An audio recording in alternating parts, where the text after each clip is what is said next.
छोटा सेंटीमीटर का फोन आपके बच्चे के आने वाले कई दशकों को खराब कर सकता है। जिस स्मार्टफोन को आपने अपने बच्चे की पढ़ाई और सेफ्टी के लिए खरीदा, क्या पता था वही स्मार्टफोन उसकी पॉकेट में रह के उसकी जिंदगी का सबसे बड़ा खतरा बन जाएगा।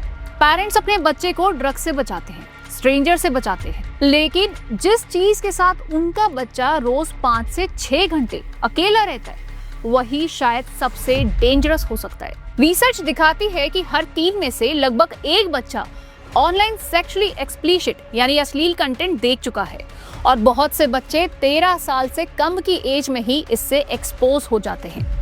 अगर मैं आपसे कहूं कि आपका बच्चा ड्रग्स से पहले पोर्नोग्राफी देख सकता है, स्ट्रेंजर से पहले ऑनलाइन प्रेडिएटर से मिल सकता है और स्कूल बुलिंग से पहले साइबर बुलिंग का शिकार हो सकता है, तो आपको ये जानकर हैरानी होगी कि मलेशिया में साल 2016 से 2020 के बीच में 10,400 से ज्यादा कंप्लेंट्स दर्ज हुई और सिर्फ 2020 से 2021 के बीच में ये नंबर 6,000 से ज्यादा हो गए।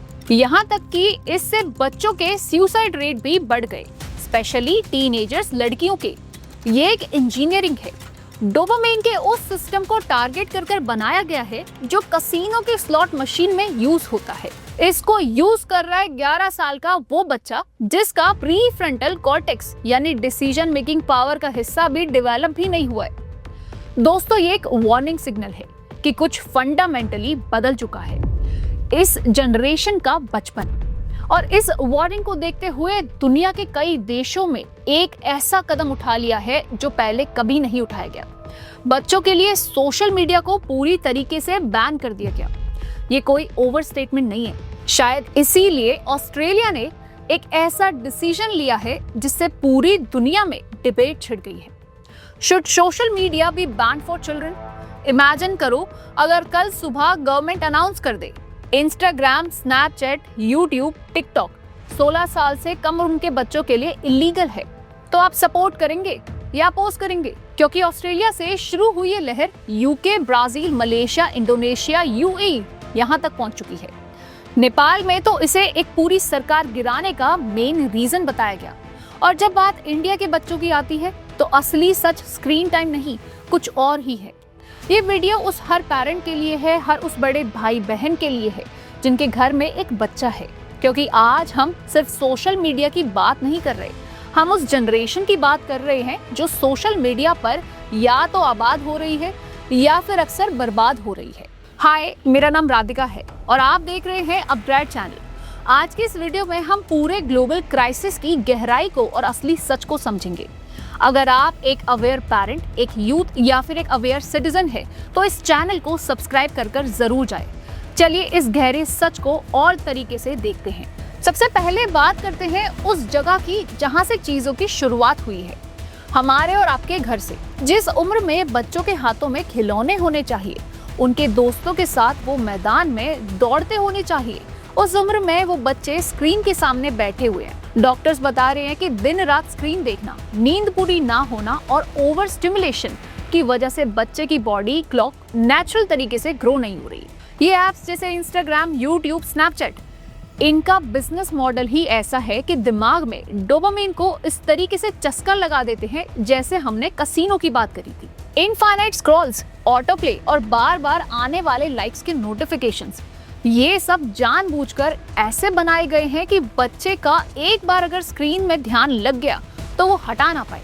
इसका नतीजा क्या होता है? 12 से 13 साल का बच्चा जब दूसरों की सजी हुई ग्लैमर वाली लाइफ देखता है तो उसे लगता है कि उसकी अपनी जिंदगी कितनी बेकार है। उसका अपना चेहरा, उसके अपने कपड़े, उसके अपनी चीजें बिल्कुल फीकी है और इसका सीधा असर पड़ता है घर के माहौल पर। अरे मम्मी बस 2 मिनट आ रहा हूं ना यार, ये डायलॉग इंडिया के हर घर में शाम को गूंजता है। दिन का खाना, रात का डिनर, पूरी फैमिली टेबल पर होती है लेकिन एक दूसरे से बात नहीं करती, सब अपनी अपनी स्क्रीन में खोए होते हैं। लेकिन ये तो सिर्फ एक छोटी सी परेशानी है, असली जो खतरा है इससे ज्यादा गहरा है। देखिए, दिसंबर 2025 में इसी के ऊपर ऑस्ट्रेलिया ने कदम उठाया। 16 साल से कम उम्र के बच्चों के लिए सोशल मीडिया पूरी तरीके से बैन कर दिया। वहां के प्राइम मिनिस्टर ने सीधे शब्दों में कहा, हम चाहते हैं कि हमारे बच्चे स्क्रीन से दूर होकर मैदानों में खेलने वापस आ जाएं। अगर कोई प्लेटफॉर्म बच्चों के अकाउंट्स को नहीं हटाता है तो हम उस पर लगभग 99 मिलियन डॉलर्स तक का फाइन लगा सकते हैं। रिजल्ट क्या हुआ? 50 लाख से ज्यादा अकाउंट्स एक झटके में डिलीट हो गए। लेकिन क्या उससे बच्चे रुक गए? नहीं, उन्होंने वीपीएन के थ्रू फेक डिटेल्स डालकर वेरिफिकेशन को बाईपास कर दिया। अब बात करते हैं यूनाइटेड किंगडम की। यूके ने जब बच्चों के लिए 12 से 6 बजे तक का डिजिटल कर्फ्यू लगाया, रिस्ट्रिक्शन लगाए, तो उनका रीजन सिर्फ पढ़ाई या स्क्रीन टाइम नहीं था।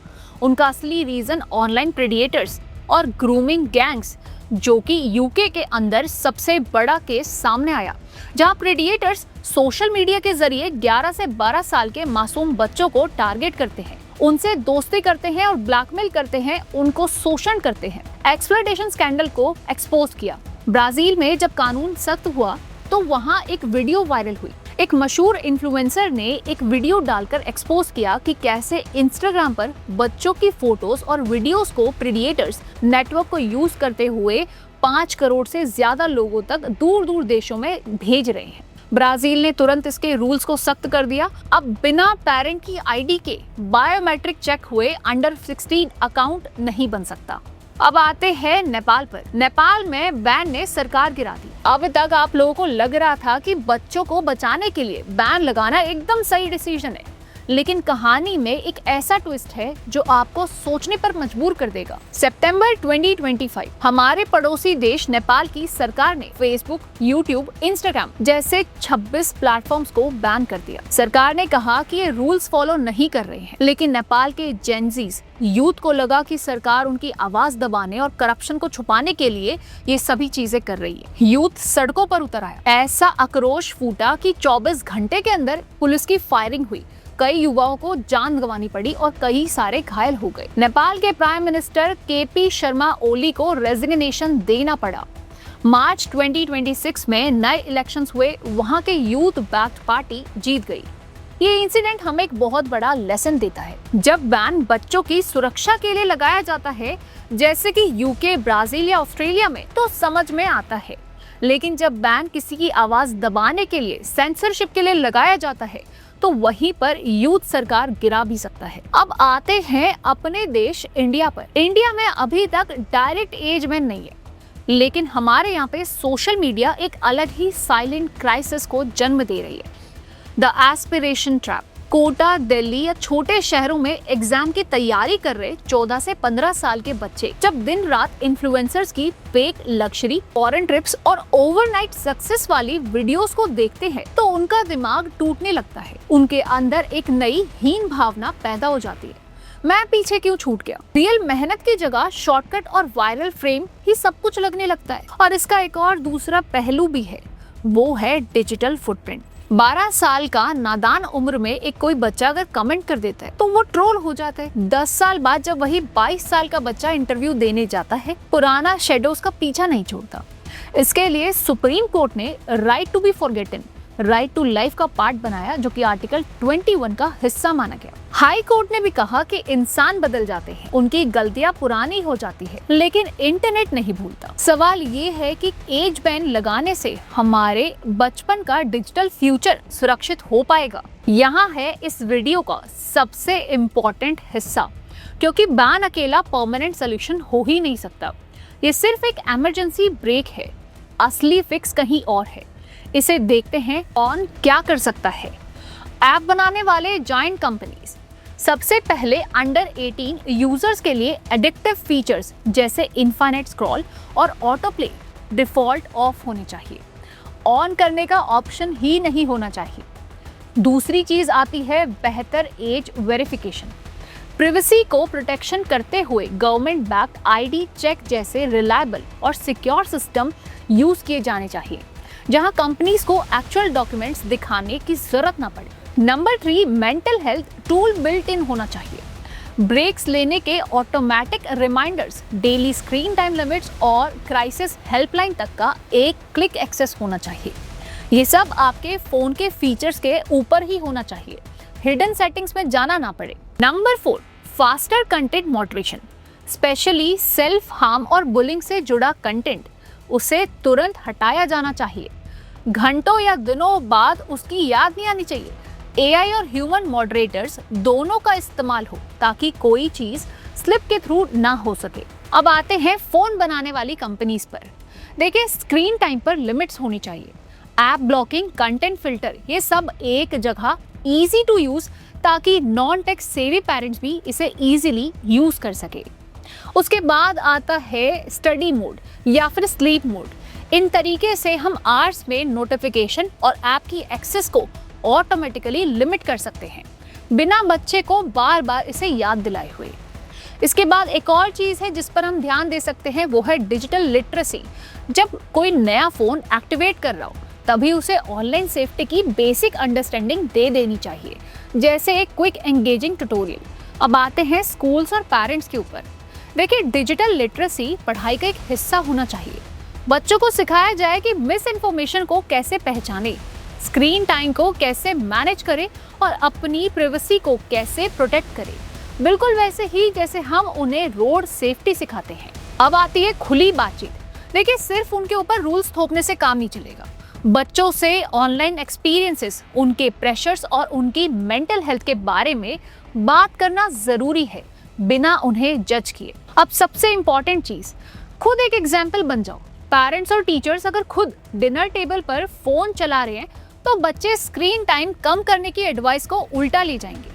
हेल्दी टेक हैबिट्स को फॉलो करो, सबसे असरदार और सबसे ज़्यादा इम्पॉर्टेंट टेक्निक बन जाएगी।